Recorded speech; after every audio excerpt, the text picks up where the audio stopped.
तांबूल।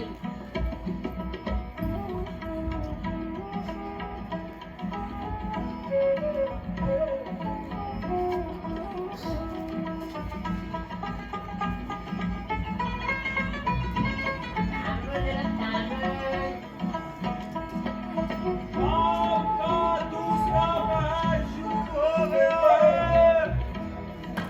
शाम का दूसरा पहर शुरू हो गया है। शाम का दूसरा पहर शुरू हो गया है।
और मैं तो बड़ी मुश्किल में पड़ गया हूँ बहन जी।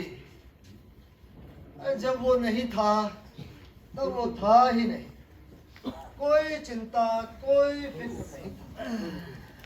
और जब से इसने आके मेरे घर में डेरा डाला है ना, अरे तब से तो ऐसा लगता है कि इसके चले जाने के बाद अरे मेरा ये घर घर न रह जाएगा। आप क्या समझते हैं बहन जी इसको? ऐसा भाग्य में लिखा होगा तो अभी बच भी सकता है, लेकिन आयुर्वेद में जैसा लिखा है उससे तो क्या लिखा है? शास्त्रों में लिखा है पैतृकान, सनिपातजान, कफवात, समुंद भवान। अरे बस बस बहन जी, आप अपने ये श्लोक वगैरह तो अपने ही पास रहने दीजिए। अरे ये बताइए कि करना क्या चाहिए? बड़ी सावधानी से रहना होगा। सावधानी? हम्म, अरे किस प्रकार की सावधानी? जरा साफ साफ कहिए ना। मैं तो पहले ही मना कर गया था, इसे बाहर बिल्कुल नहीं जाने देना होगा। अरे वैद जी, अरे इतने छोटे से बच्चे को दिन रात घर में बंद करके रखना भी तो मुश्किल है। अब आप ही कहिए, और कीजिएगा भी क्या? ये जाड़े की धूप हवा दोनों ही इसके लिए विष के समान हैं, और इसलिए तो शास्त्रों में लिखा है भेपथ हितवाक्य चति आशु फलप्रदम। अरे बस बस वैद जी, ये शास्त्र वगैरह तो आप रहने ही दीजिए। इसका तो यही मतलब हुआ ना, इसे बंद करके रखना पड़ेगा। अरे दूसरा कोई उपाय नहीं है क्या? नहीं, क्योंकि पवने तपने चैन। अरे मैं आपका ये चैन लेकर क्या करूंगा? इससे मेरा क्या भला होगा? अरे मुझे तो ये बताइए कि करना क्या चाहिए? वैसे मैं साफ साफ कहूँ वैद जी, जो आपका ये परहेज है ना, अरे बड़ा मुश्किल है। रोग का सारा दर्द अरे वो बेचारा चुपचाप सहता रहता है, लेकिन आपकी दवाई खा के अरे जब वो तड़पता है ना, मेरा कलेजा फटने लगता है। ये तकलीफ जितनी ज्यादा होगी ना, उसका फायदा भी उतना ही अधिक होगा। इसीलिए तो महर्षि चैवन ने कहा है, अपस मारे जबरे काशे काम लाया, हली मके अच्छा तो रथ मार्चिए, मैं चलूं? ठीक है वैद जी। राम राम। राम राम वैद जी, राम राम। यज्ञराज, राम राम। दो। माधव है घर में? अरे ये क्या, घर में ही है। ये तो दादाजी भी आ गए। आइए दादाजी। क्यों भाई माधव, मुझे देखकर घबरा क्यों गए भाई? तुम्हें मुझसे कैसा डर? अरे तुम बच्चों को बहकाने के सरदार जो हो। अरे भाई, ना तो तुम बच्चे हो, ना तुम्हारे घर में ही कोई बच्चा है, और बहकाने फुसलाने की तुम्हारी उम्र भी अब नहीं रही। फिर तुम्हें काहे का डर? अरे भाई घर में एक बच्चा जो ले आया हूँ। बच्चा? वो कैसे? बहुत दिनों से मेरी घरवाली एक लड़का गोद लेने की धुन जो ठान बैठी थी। अरे ये तो बहुत दिनों से सुनते आ रहे हैं भाई, लेकिन तुम तो कोई लड़का गोद लेना ही नहीं चाहते थे। अरे भाई, अरे तुम तो जानते ही हो, मैंने ये रुपया पैसा बड़ी मेहनत से जोड़ा है, और मैं नहीं चाहता था कि कोई पराया बच्चा आकर और बिना हाथ को मारे मौज से मेरे इस पैसे को उड़ाता रहे। मैं तो ये सोचकर ही डर जाया करता था, और ये बच्चा तो मेरी छाती से ऐसा लगा है कि ऐसा लगा है कि अब तुम्हें इस पर खर्च करना अच्छा लगने लगा है? और तुम्हें लगने लगा है कि तुम्हारे रुपयों का सबसे बड़ा भाग्य यही है। और पहले पैसा कमाना मेरे लिए नशे के समान था। बिना कमाई के मैं रह ही नहीं सकता था। और जब से ये मालूम हुआ कि जोड़ा हुआ सारा रुपया पैसा धन अरे इसी बच्चे को मिलने वाला है, तब से तो ऐसे मुझे कमाई करने में हंस आने लगा है। वाह भाई वाह, क्या कहने तुम्हारे। अच्छा ये तो बताओ, ये बच्चा तुमने पाया कहाँ? गांव के रिश्ते से ये मेरी घरवाली का भतीजा लगता है। बचपन में ही बेचारे की माँ मर गई, अरे और अभी कुछ दिन पहले ही इसका बाप भी जाता रहा। तब तो इस बच्चे को मेरी जरूरत है। नहीं। तो मुझे इससे मिलना पड़ेगा। नहीं नहीं नहीं नहीं नहीं, वैद्य जी कह गए हैं इसकी छोटी सी देह में वात पित्त कफ ऐसे बिगड़े हैं कि इसका बच पाना मुश्किल है। बस अब तो एक उपाय रह गया है कि जाड़े की इस धूप इस हवा से बचाकर किसी तरह इसे घर में बंद रखा जाए। और तुम इस बुढ़ापे में घर से बाहर निकालने के खेल खेला करते हो, इसी बात से तुमसे डर लगता है। अरे भाई, तो क्या मैं इतना ही बुरा हूँ जाड़े की इस धूप और हवा की तरह? तुम तो जानते हो मैं बच्चों को घर में बांधे रखने के कुछ खेल भी जानता हूँ। हाँ, मैं ऐसा करता हूँ, अपना काम धंधा निपटाकर जल्दी से वापस आता हूँ, और वापस आकर इस बच्चे से दोस्ती काट लूंगा। ठीक है, मैं अभी गया, जल्दी वापस आया। ठीक है।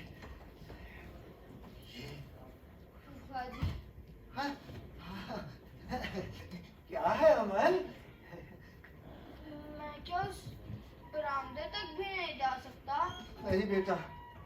वो जहाँ बुआ जाते में दाल डलती है, हाँ वो देखो ना, जहाँ दोनों हाथों में दाल की कुदाली है। कूच के बल बैठी गिलहरी कैसे कुट कुट कर खा रही है। मैं क्या वहाँ तक भी नहीं जा सकूंगा? अरे नहीं बेटा, नहीं नहीं। मैं अगर गिलहरी हो पाता तो ही अच्छा था, लेकिन फूफा जी वैद्य जी मुझे बाहर क्यों नहीं जाने देते? बेटा, वैद्य जी ने कहा है अगर तुम घर से बाहर जाओगे ना बीमार हो जाओगे।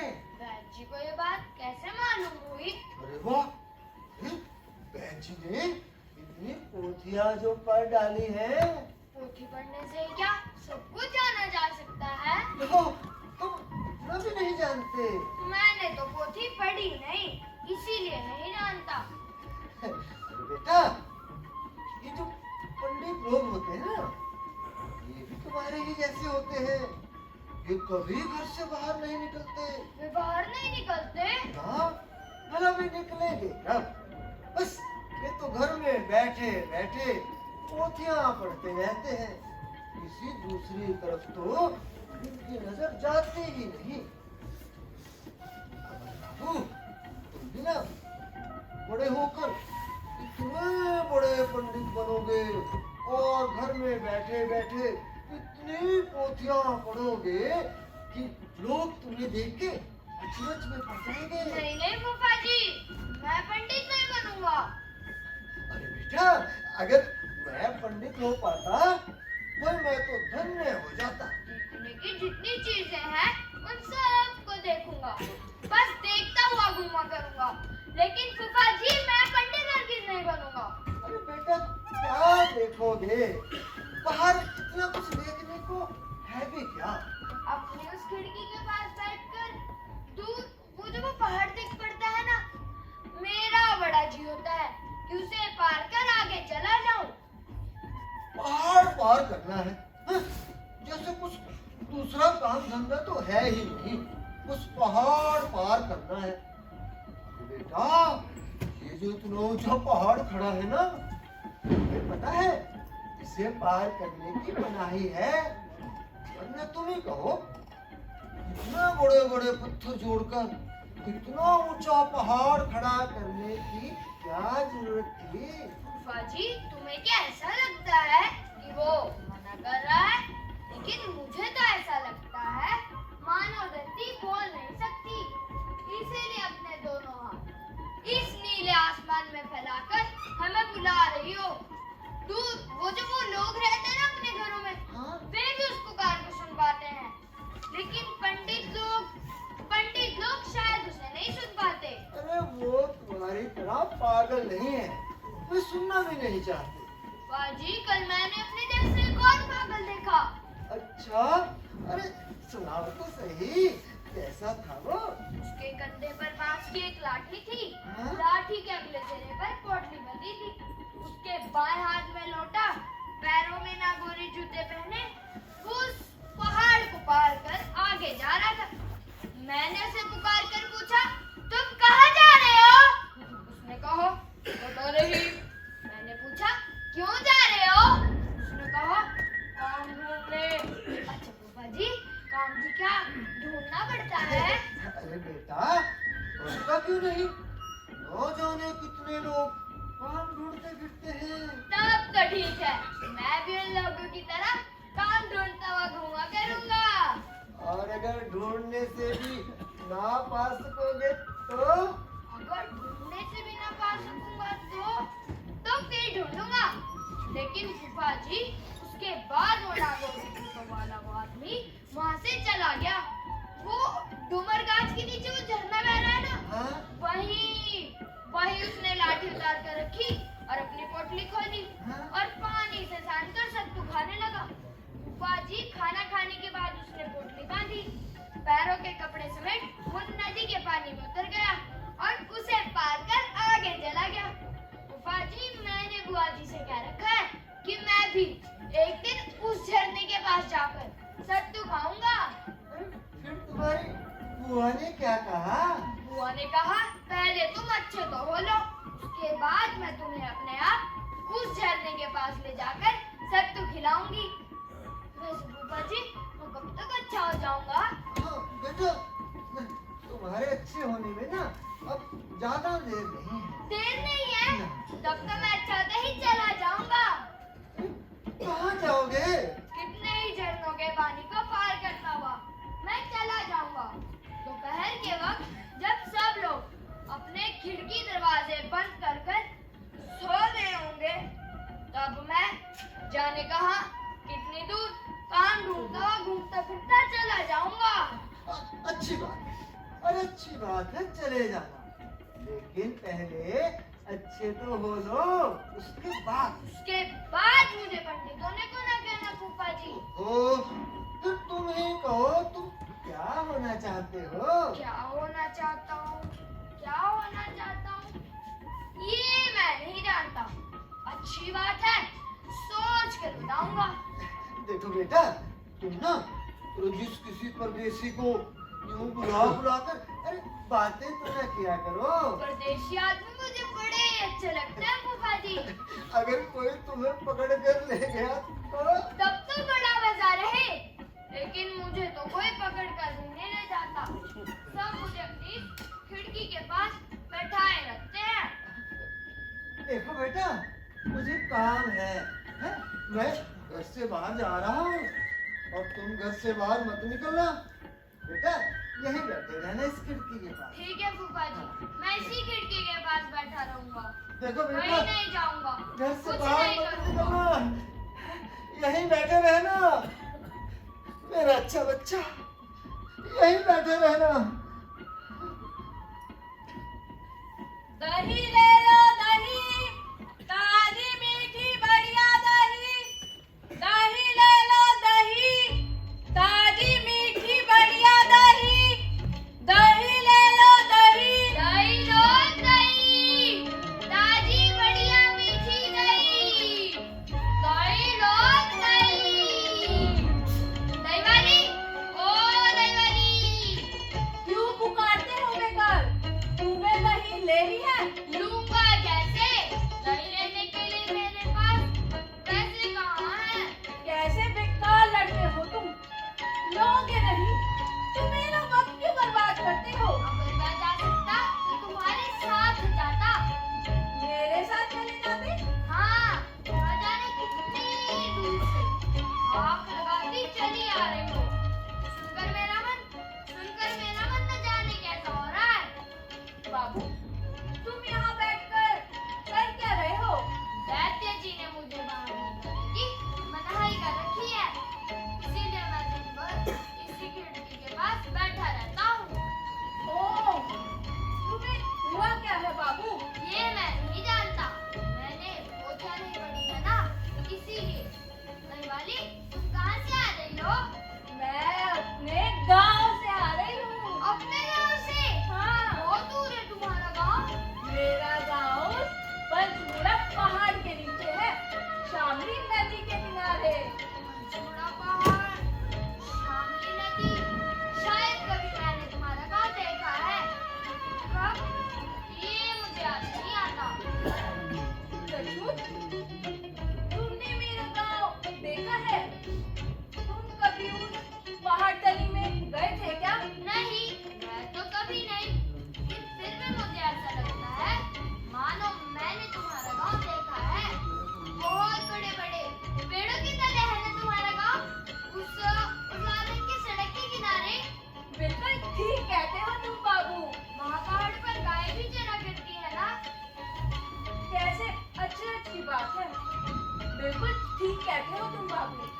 हमारे गांव में गाय गोरु के भी चरते होंगे, खूब चरते हैं। वहाँ की सभी औरतें नदी से पानी भर के ले जाती है ना। वे सभी लाल साड़ी पहने रहती है ना। वाह वाह, बिल्कुल ठीक बाबू। हमारे गांव में गाय, हमारे गांव टोली की औरतें नदी से ही तो पानी भरकर ले जाती हैं। मगर वहाँ की सभी औरतें लाल साड़ी पहनी हो, ऐसी कोई बात नहीं है बाबू। तुम उस और जरूर गए होंगे। सच कहता हूँ दही वाली, गए तो कभी नहीं, लेकिन जिस दिन वैद्य जी मुझे बाहर जाने को कह देंगे, तब क्या तुम मुझे अपने साथ ले चलोगी? ले चलूंगी बाबू, क्यों नहीं ले चलूंगी। तब तुम मुझे भी दही बेचना सिखा देना। इसी तरह सिर पर मटकी रखकर मैं घर घर गाँव दही बेचा करूँगा। हे राम, तुम क्यों बेचोगे बाबू? तुम तो पोथिया पढ़कर भारी पंडित बनोगे। नहीं नहीं, मैं पंडित नहीं बनूंगा।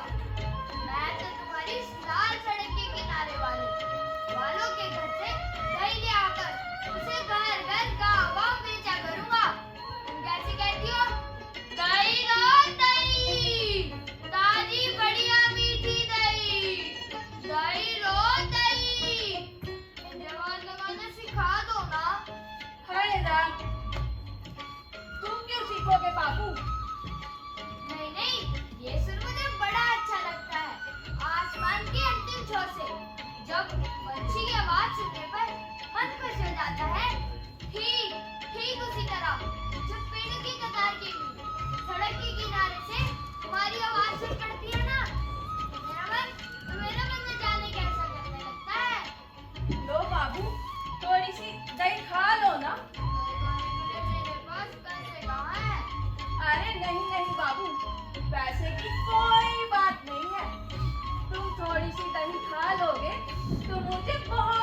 मिलेगी। पैसे की कोई बात नहीं। नहीं। लो, दो ना मुझे दही। लो।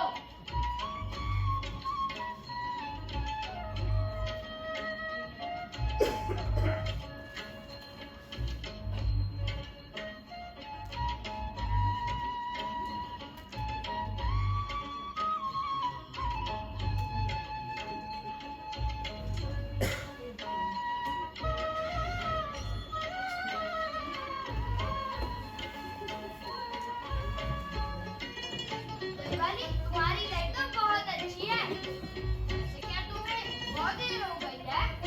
नहीं नहीं बाबू, मुझे कोई देर नहीं हुई है और ना ही मेरा कोई नुकसान हुआ है। दही बेचने में कितना सुख मिलता है, आज मैंने तुमसे ही सीखा है। चलो चलती हूँ बाबू।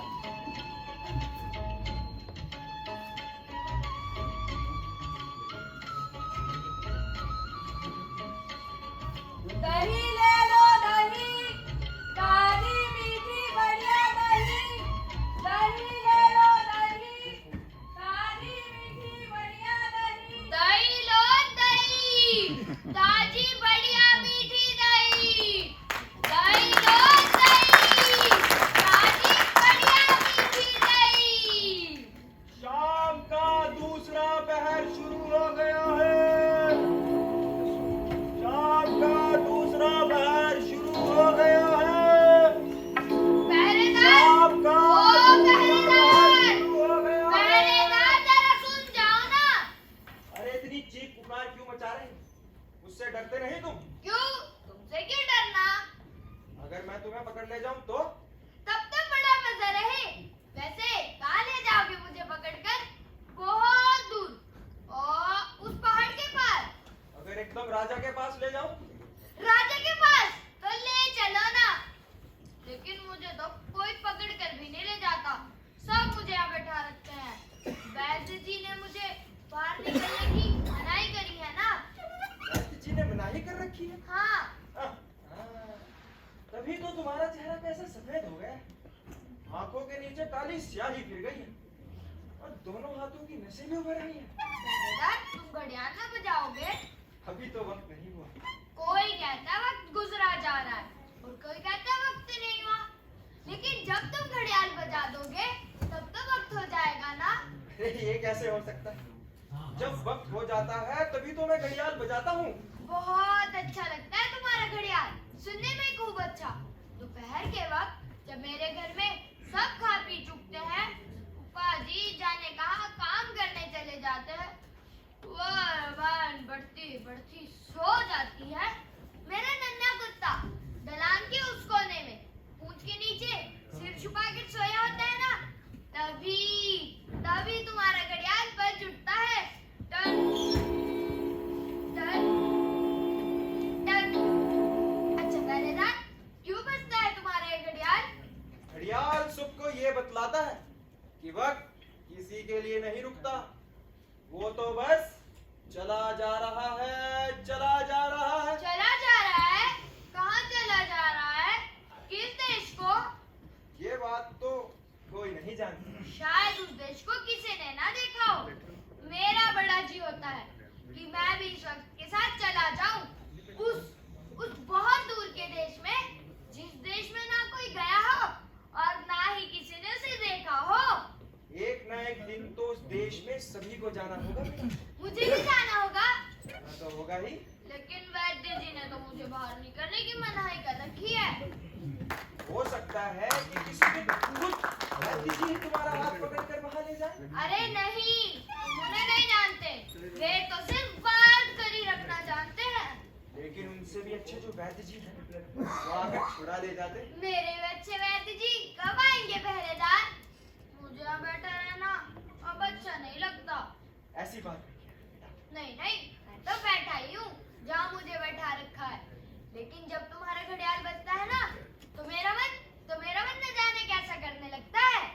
अच्छा पहरेदार, वो जो राह के किनारे वाले उस बड़े से मकान में वो जो झंडा फहरा दिया गया है और वहाँ लोग आवाजाही कर रहे हैं, वे क्यों कर रहे हैं?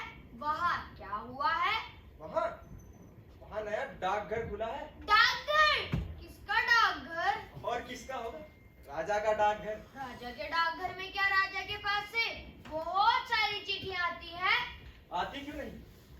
देखना, एक दिन तुम्हारे नाम से भी चिट्ठियां आएंगी। मेरे नाम से भी आएंगी, लेकिन मैं तो भी बच्चा हूँ, मुझे कौन लिखेगा चिट्ठी? और कौन लिखेगा? राजा के इतने सारे डाकिया जो हैं। तुम्हें कैसे मालूम हुआ कि राजा मुझे चिट्ठी लिखेंगे? ऐसा ना होता तो तुम्हारी इस खुली हुई खिड़की के सामने सुनहरे रंग का इतना बड़ा झंडा फहरा कर डाकघर खोलने क्यों जाते? और राजा के डाकिया अगर चिट्ठी लिखेंगे तो वो मुझे लाकर कौन देगा पहरेदार? राजा के इतने सारे डाकिये जो हैं, देखा नहीं तुमने? छाती पर सोने के तबके लगाए हुए घूमते फिरते रहते हैं। वे कहाँ घूमा करते हैं? वो तो देश देश घर घर घूमते फिरते रहते हैं। तब तो ठीक है, अच्छा होने पर मैं भी राजा का डाकिया बनूंगा। डाकिया, ये बड़ा भारी काम है। धूप हो या बारिश, गरीब हो या अमीर, लोगों के घर जा जाकर चिट्ठियां बांटते फिरना, ये बड़ा जबर का काम है भैया। तुम हंसते क्यों पहरेदार? क्या मुझसे नाराज हो? मुझे यही काम सबसे अच्छा लगता है। नहीं नहीं, तुम्हारा काम भी बहुत अच्छा है। दोपहर के वक्त जब धूप झाझाई करती होती है, तभी तुम्हारा घड़ियाल बज उठता है, टन टन टन। और रात को कभी जाग उठता हूँ तो देखता हूँ कि घर का दीपक बुझ गया है और रात के घने अंधेरे में तुम्हारा घड़ियाल बज रहा है, टन टन टन। अरे चौधरी आ रहा है, अब मैं भागूं। अगर उसने मुझे तुम्हारे साथ बातें करता देख लिया तो वो मुश्किल हो जाएगी। कहाँ है चौधरी? मुझे तो कोई चौधरी नहीं दिखाई दे रहा।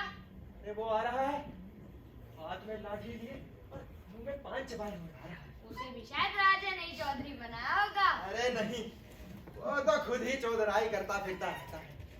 जो उसकी नहीं सुनता, वो उसके पीछे हाथ धोकर इस तरह पड़ जाता है कि सभी उससे डरते हैं। लोगों के साथ दुश्मनी करके तो वो अपना धंधा चलाता है। अच्छा, अब मैं चलूं, बहुत सारा काम पड़ा है। कल सवेरे फिर आऊंगा और शहर की खूब सारी खबरें सुना जाऊंगा। अगर रोज मुझे राजा की एक चिट्ठी मिला करे तो बड़ा मजा रहे। मैं अपनी इस खिड़की के पास बैठकर उसे पढ़ा करूंगा, लेकिन मैं तो पढ़ ही नहीं सकता। कौन मुझे पढ़कर सुनाएगा चिट्ठी? बुआ तो सिर्फ रामायण ही पढ़ती है। वे क्या राजा की चिट्ठी पढ़ सकेगी? अगर उसे कोई नहीं पढ़ सका तो? चौधरी जी! अरे ओ चौधरी जी! चौधरी जी, जरा सुन जाओ ना। अरे कौन बदतमीज है जो यूं पीछे से मुझे पुकार रहा है? अच्छा, तो तुम हो बंदर कहीं के? तुम ही चौधरी हो ना, जिसे सब जानते मानते हैं। हाँ, जानेंगे क्यों नहीं भाई, खूब जानते हैं। राजा का डाकिया भी तुम्हारी बात मानता है। नहीं मानेगा तो जान बचेगी उसकी। तब तो ठीक है, तुम उससे कह देना कि मेरा नाम अमल है और मैं इसी खिड़की के पास बैठा रहता हूँ। अरे वो किस लिए भला? मेरे नाम से कोई चिट्ठी आए तो। तुम्हारे नाम की चिट्ठी? अरे लेकिन तुम्हें भला कौन चिट्ठी लिखेगा? राजा अगर चिट्ठी लिखे तो? राजा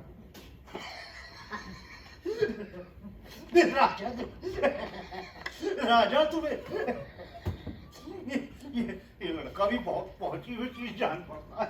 ये राजा तुम्हें चिट्ठी लिखेगा, और क्यों नहीं लिखेगा भला? है राजा से ठहरी तुम्हारी गहरी दोस्ती। मैंने तो यहाँ तक सुना है बहुत दिनों से तुमसे भेंट न होने के कारण मरा जा रहा है बेचारा। अब ज्यादा देर नहीं है, चिट्ठी आ जाई कि कल आई समझो। तुम हंसते क्यों चौधरी जी? क्या मुझसे नाराज हो? लो, तो मैं तुमसे क्यों नाराज होने लगा? राजा से ठहरी तुम्हारी चिट्ठी बदली। और उस माधव का दिमाग भी सातवें आसमान पे चढ़ गया। 4 पैसे क्या जमा कर लिए, घर में राजे रजवाड़ों के सिवा कोई बात ही नहीं होती। मजा चखाता हूँ उसको। अच्छी बात है लड़के, मैं कुछ बंदोबस्त किए देता हूँ ताकि जल्दी ही राजा की चिट्ठी तुम्हारे घर आ सके। नहीं नहीं, तुम्हें कुछ नहीं करना होगा। वो क्यों भला? हैं? मैं राजा तक तुम्हारी खबर पहुंचा दूंगा, फिर वो ज्यादा देर नहीं कर पाएंगे। तुम तो कोई ना कोई प्याला बुला लेंगे तुम्हारी खबर लेने के लिए। हैं? अच्छा तो मैं चलता हूँ। राजा की हिम्मत तो देखो, एक बार राजा के कानों में ये बात पड़ जाए तो अक्ल ठिकाने आ जाए इसकी। हैं? क्या समझता है? बड़ा लड़की बीच में कहाँ घुसी चली यार।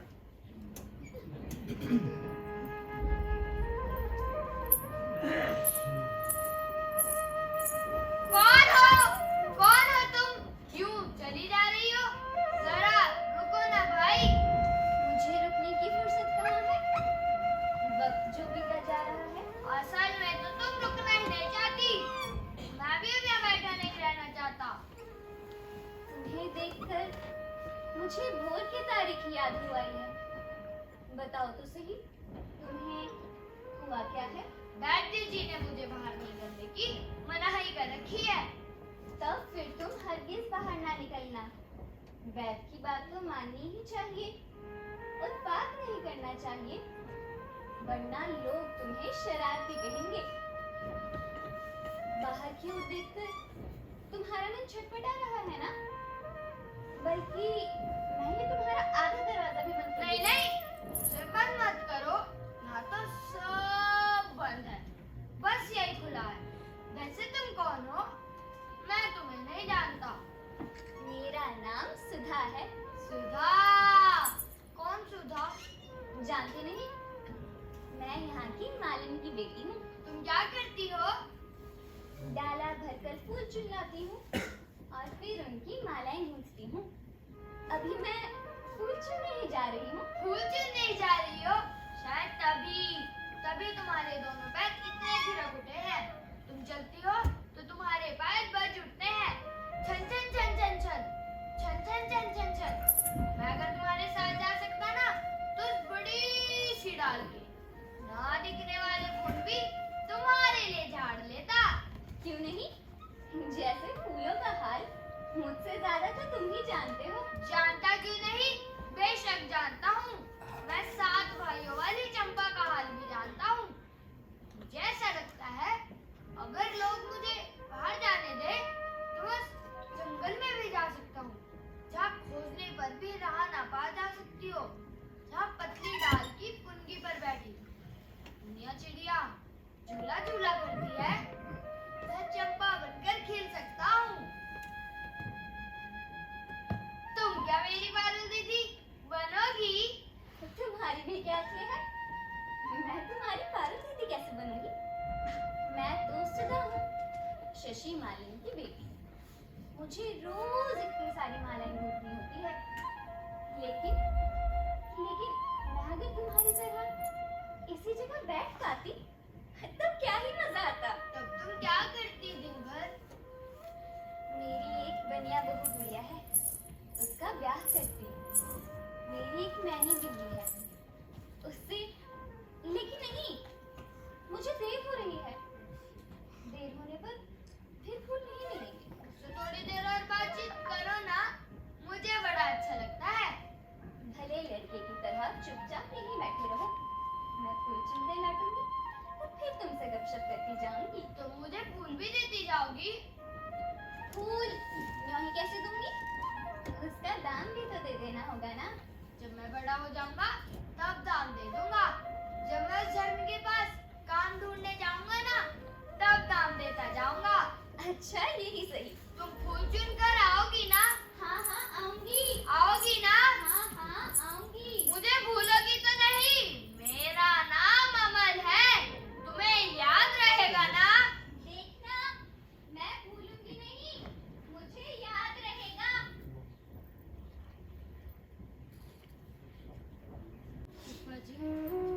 हाँ बेटा। मैं क्यों खिड़की पर भी ना जाऊंगा? हाँ बेटा, अरे रोज रोज वहाँ बैठे रहने से तुम्हारी तबीयत और बिगड़ गई। पाजी, मैं अपनी तबीयत के बारे में कुछ नहीं जानता, लेकिन वहाँ बैठा रहने से मुझे बड़ा अच्छा लगता है। अरे रोज वहां बैठे रहने से तुमने शहर के तमाम बच्चे बूढ़े सबसे दोस्ती गांठी है। मेरे दरवाजे पर रोज जैसे मेला सा लगा रहता है। अरे इससे भी कहीं देर टिक पाती है। देखो ना तुम्हारा चेहरा आज कैसा अरे फीका सा पड़ गया है। हाँ? मेरा वो फकीर दोस्त मुझे अपनी उस खिड़की पर ना देखकर शायद लौट जाएगा। और तुम्हारा वो फकीर दोस्त है कौन? वही जो मुझे देश विदेश की बातें बता जाता है। फूफा जी मुझे उसकी बातें बड़ी अच्छी लगती है। फूफा जी मैं तुम्हारे पैरों को पड़ता हूँ, तुम उसे कह आओ ना कि वो आकर मेरे बिछौने पर बैठे। पर मैं तो किसी फकीर को नहीं जानता। बेटा, फकीर आया है बेटा। यही है मेरा फकीर। आओ फकीर, आकर मेरे बिछौने पर बैठ जाओ।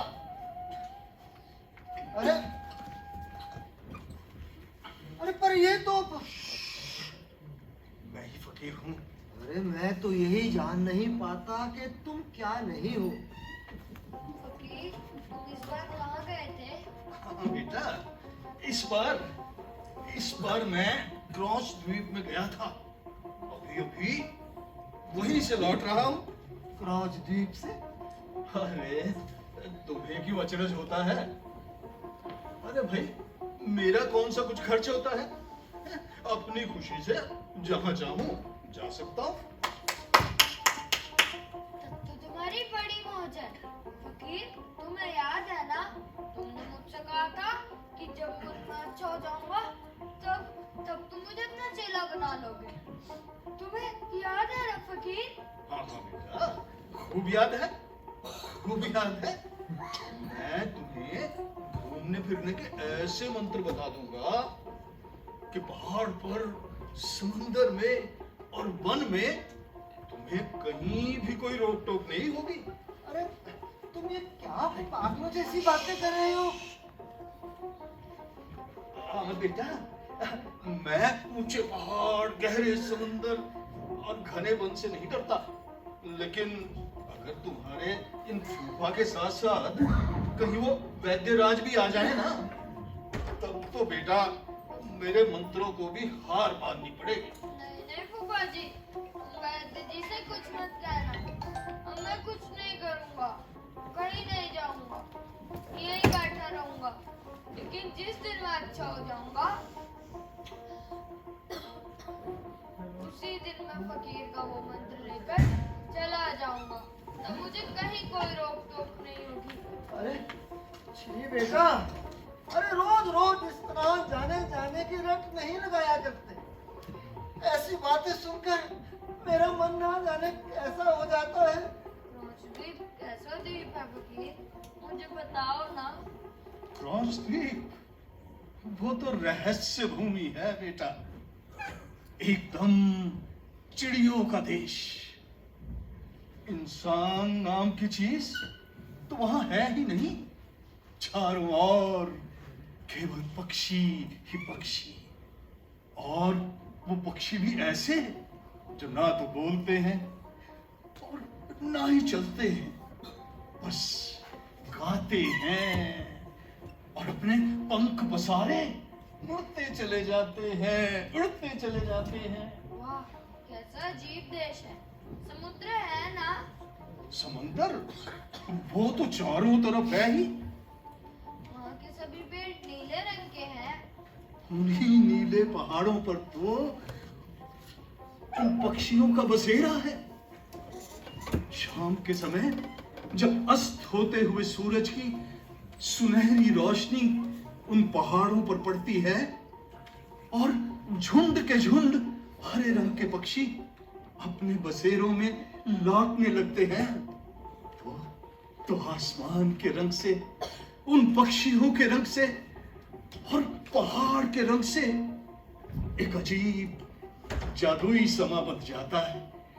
एक अजीब जादुई समा बन जाता है बेटा, एक अजीब जादुई समा बन जाता है। उन पहाड़ों का झरने भी हैं। अरे पहाड़ हैं तो झरने तो होंगे ही। ऐसे साफ और सुंदर झरने हैं, मालूम होता है किसी ने हीरे गलाकर बहा दिए हों। और उन झरनों का नाच ऐसा कि लगातार कल कल झरझर बहते हुए अपने साथ कंकरों पत्थरों को ठन ठुन बजाते हुए छपाक से समंदर में जा कूदते हैं। किसी वैद्य के बाप की भी हिम्मत नहीं कि इन्हें पल भर के लिए भी रोक ले।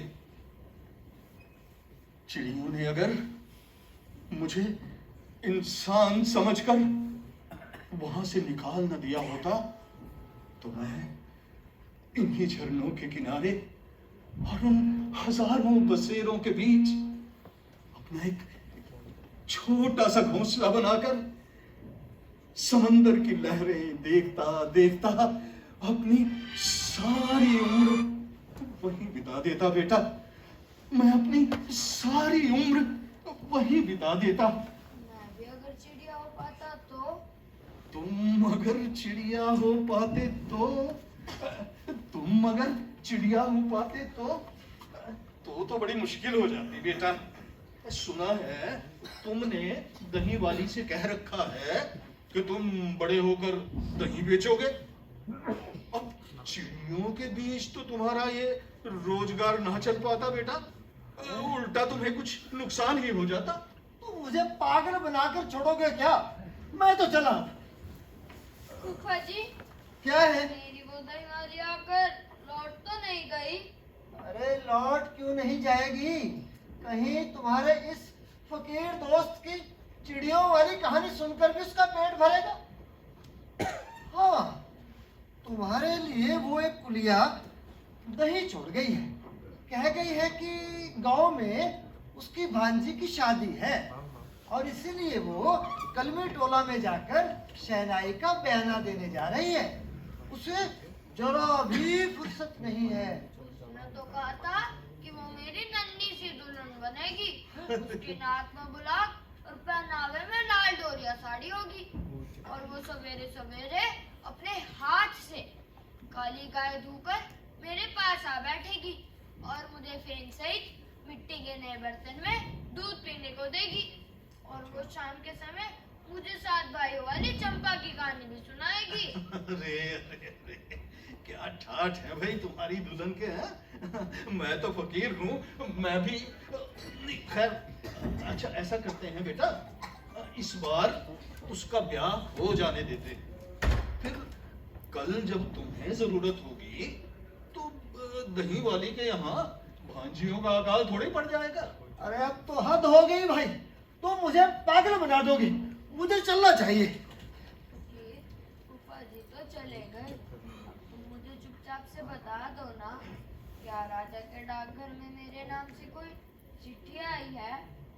हाँ बेटा, सुना तो है कि तुम्हारे नाम की चिट्ठी रवाना हो गई है, लेकिन अभी रास्ते में ही है।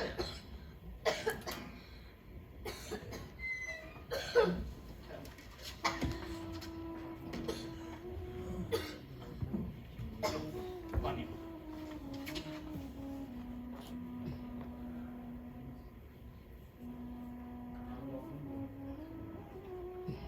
फकीर, रास्ते में है वो?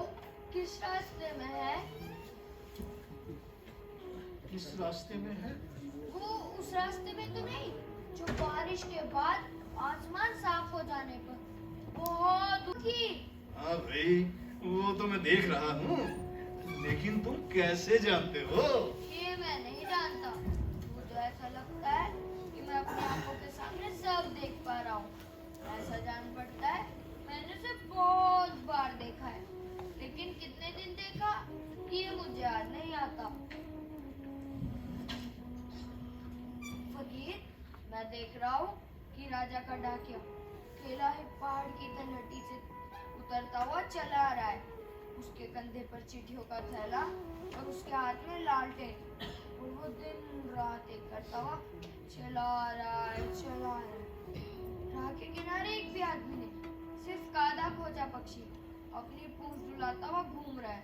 फकीर, चू चू साधते हुए देखता हूँ तो मेरे मन की खुशी उमड़ उमड़ पड़ती है। तुम्हारे जैसी नई आंखें तो मेरी नहीं है बेटा, लेकिन जो भी तुमने बताया है मैं भी साफ साफ देख पा रहा हूँ। फकीर, जिन राजा का वो डाकघर है, तुम क्या उन राजा को जानते हो? हाँ बेटा, जानता क्यों नहीं, मैं रोज उनके यहाँ भिक्षा के लिए जो जाता हूँ। तब तो ठीक है, अच्छा होने पर मैं भी उनके यहाँ भिक्षा के लिए जाया करूँगा। अरे बेटा, तुम्हें भिक्षा के लिए जाने की जरूरत ही नहीं पड़ेगी। तुम तो जो भी मांगोगे राजा तुम्हें वैसे ही दे देंगे। नहीं नहीं, मैं तो उनके दरवाजे के सामने खड़ा होकर जय हो महाराज कहूँगा।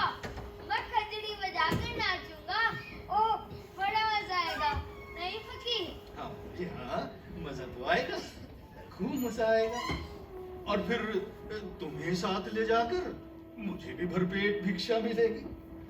अच्छा ये तो बताओ बेटा, तुम भिक्षा में राजा से मांगोगे क्या? मैं उनसे कहूँगा कि वो मुझे अपने डाकघर का डाकिया बना ले। मैं घर घर जाकर उनकी चिट्ठियाँ बांटा करूँगा। मैं ऐसे बैठा नहीं रहूँगा। अरे बेटा, लेकिन घर में ऐसे बैठे रहने में भी ऐसा भला कौन सा दुख है? दुख नहीं, पहले पहले मुझे ऐसा लगता था मानो दिन बीतता ही नहीं, लेकिन अब तो अपने राजा का डाकघर देखकर ही मुझे अच्छा लगता है। एक जगह बैठा रहना ही अच्छा लगता है। राजा की चिट्ठी आएगी, इसी बात को याद कर कर मैं एक जगह चुपचाप बैठा रह सकता हूँ। लेकिन फकीर, राजा की चिट्ठी में क्या लिखा होगा ये तो मैं नहीं जानता। उससे क्या फर्क पड़ता है बेटा, चिट्ठी पर तुम्हारा नाम तो लिखा ही होगा, बस हो गया। अरे तुम दोनों ने ये क्या हंगामा मचा रखा है? अरे क्यों, क्या हो गया? अरे मैंने सुना है तुम लोगों ने अफवाह उड़ा रखी है कि तुम्हें ही चिट्ठी लिखने के लिए राजा ने ये डाकघर खोला है। अगर ऐसा भी है तो भी क्या हो गया? अरे अपने उस पंचानन चौधरी ने गुमनाम चिट्ठी लिखकर ये बात राजा तक पहुंचा दी है। राजा तक तो ऐसी बातें पहुंचती ही हैं, इसमें ऐसी कौन सी बात है? अरे तो फिर संभल कर बात क्यों नहीं करते? राजे रजवाड़ों का नाम ले लेकर ऊल फजूल की बातें जुबान पर फिर क्यों लाते हो? तुमने तो मुझे भी खासी मुश्किल में डाल दिया। फकीर, राजा क्या बहुत नाराज होंगे? अरे नहीं बेटा, इन्होंने बोल दिया और हो गया। क्यों नाराज हो गए भला? हाँ? मेरे जैसे फकीर और तुम्हारे जैसे लड़के से नाराज होकर वो कैसे अपना राजपाट चलाते हैं, हम देख लेंगे। देखो फकीर, आज सवेरे से ही रह रहकर मेरी आंखों के सामने सब अंधेरा छा रहा है, मानो सब सपना हो। अब बोलने का जी नहीं चाहता, जी चाहता है कि चुपचाप पड़ा रहूं। लेकिन राजा की चिट्ठी आएगी ना, आज अगर ये घर गायब हो जाए तो। आएगी बेटा, आएगी, शांत हो जाओ, शांत हो जाओ, शांत हो जाओ। आएगी, राजा की चिट्ठी आएगी, आज ही आएगी राजा की चिट्ठी, आज ही आएगी राजा की चिट्ठी, राजा की चिट्ठी आएगी, राजा की चिट्ठी जरूर आएगी, आज ही आएगी राजा की चिट्ठी, आज ही आएगी राजा की चिट्ठी।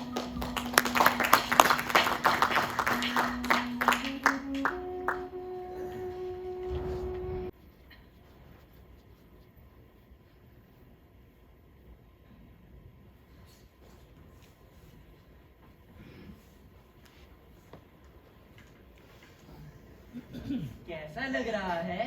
बहुत ही अच्छा वैद्य जी, बहुत ही अच्छा। अब मुझे कोई दर्द नहीं, कोई रोग नहीं।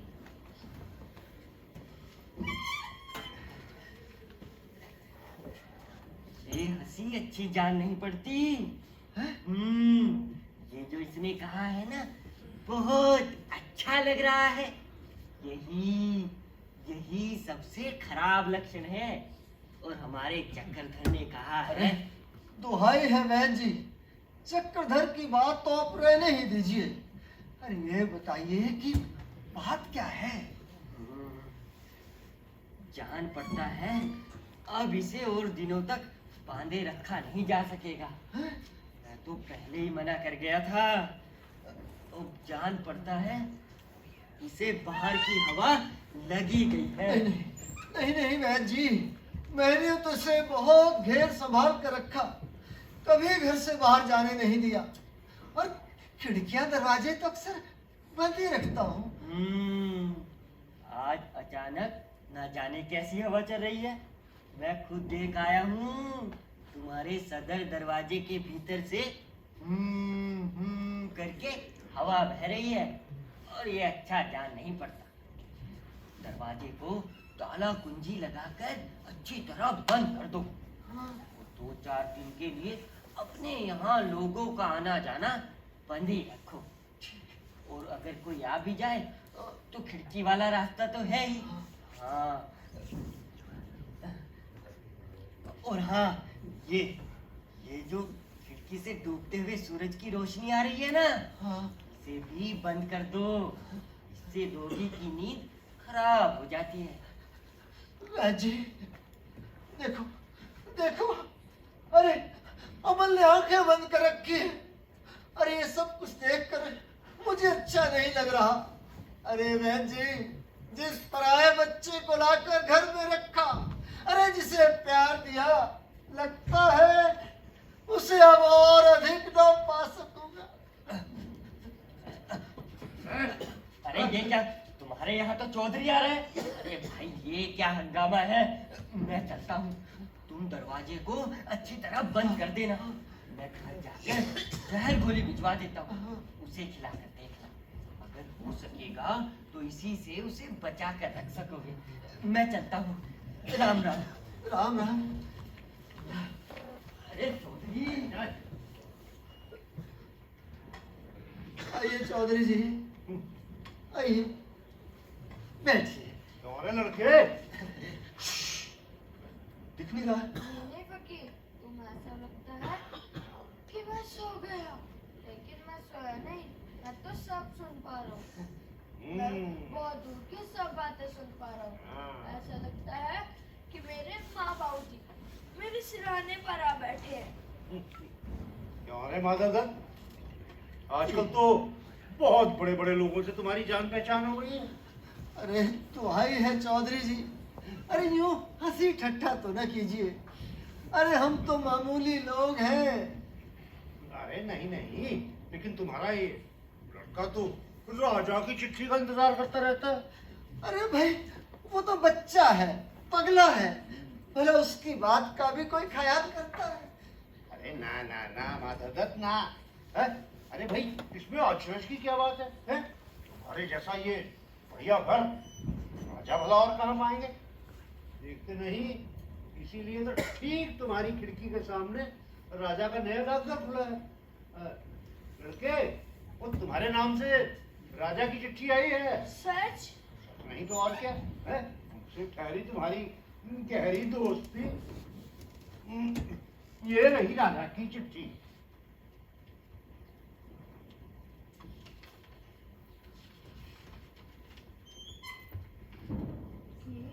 ये क्या सचमुच में राजा की चिट्ठी है? हाँ बेटा, ये राजा की ही चिट्ठी है। ये फकीर कहता है कि ये राजा की ही चिट्ठी है। ये फकीर कहता है कि ये राजा की ही चिट्ठी है। ये राजा की ही चिट्ठी है। मैं तो इसमें कुछ नहीं देख पा रहा। मेरी आंखों के सामने सब सफेद दिख पड़ता है। चौधरी जी, बता दो ना, इसमें राजा ने क्या लिखा है? इसमें राजा ने लिखा है कि मैं आज या कल तुम्हारे घर आऊंगा और तुम्हारे घर आकर मैं कुछ चना चबेना खाऊंगा। अरे राजमहल में पल भर को भी मेरा मन नहीं लगता।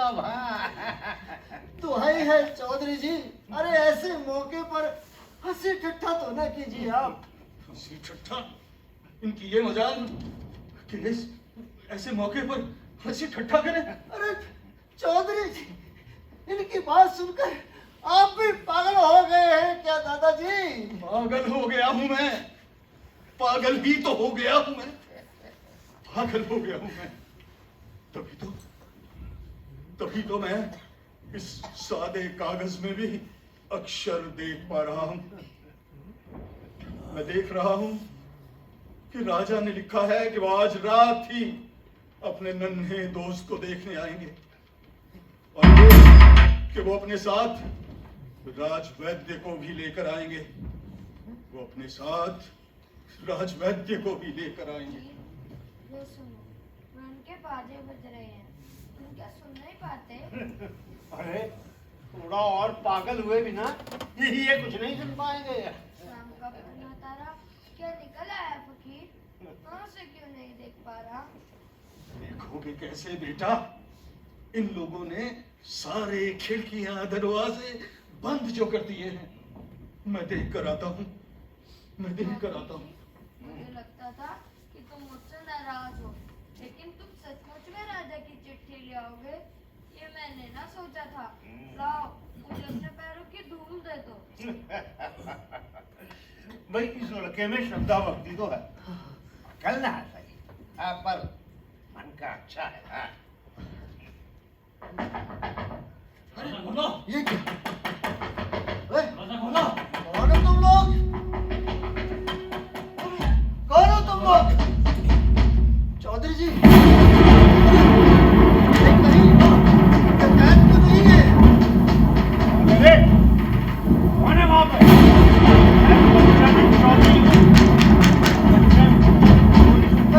कौन चले उठने वाला है? मुझे कितना बड़ा कैद? अरे चौधरी जी, दरवाजा उन्होंने तोड़ दिया है। इसी से आहट नहीं मिल पा रही थी।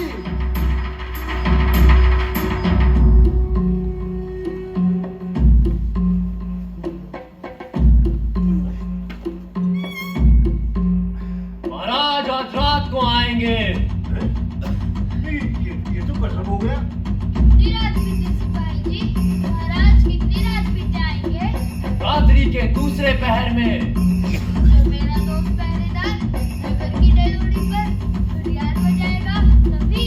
हाँ, तभी महाराज ने अपने नन्हे से दोस्त को देखने के लिए अपने सबसे बड़े वैद्य को भेजा है।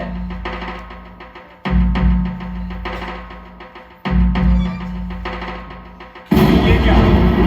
चारों तरफ सूरज की खोल के दरवाजे सब खोल दो।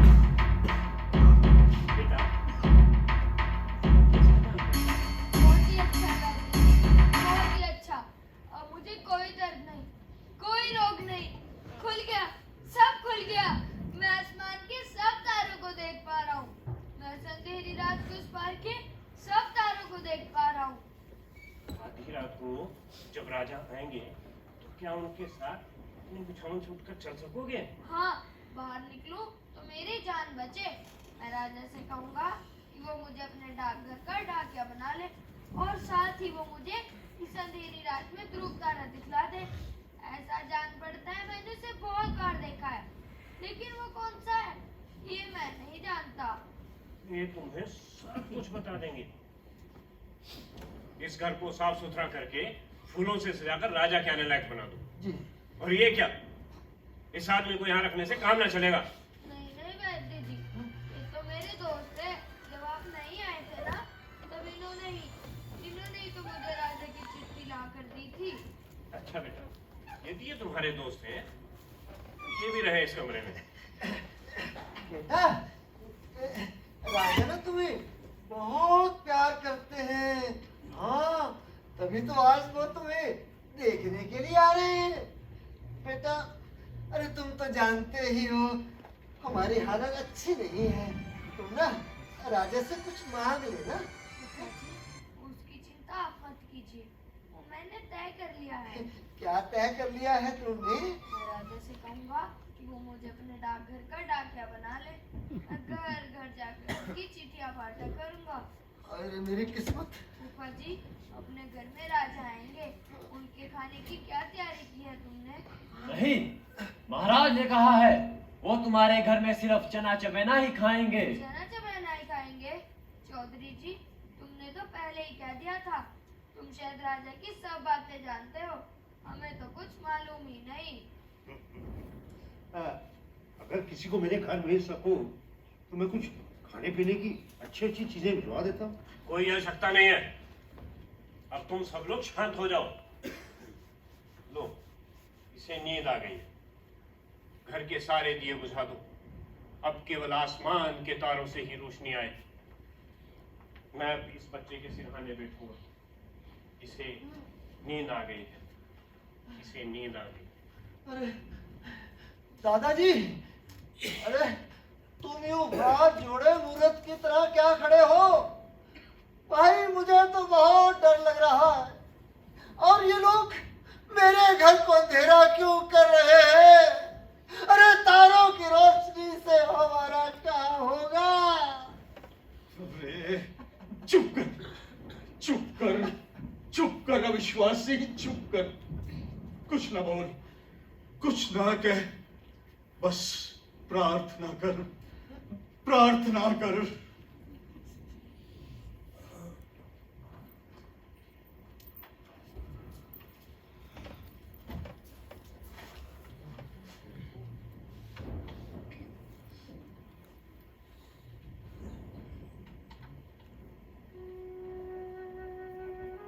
अमल,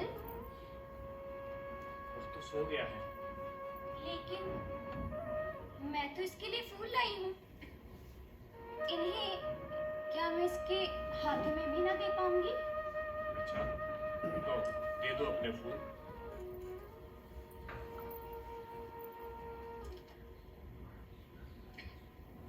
ये कब तक जागेगा? अभी राजा आकर इसे पुकारेंगे। तब उस वक्त तुम लोग चुपके चुपके इससे एक बात कह दोगे? क्या कहना होगा? कहना कि सुधा तुम्हें भूली नहीं है।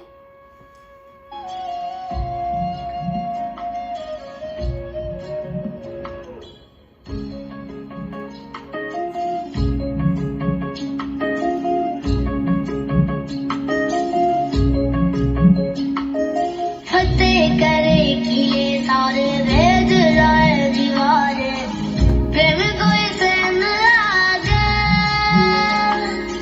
अगर मगर वारी वारी दिया कोई उछाले, दिया नहीं गेंद लागे।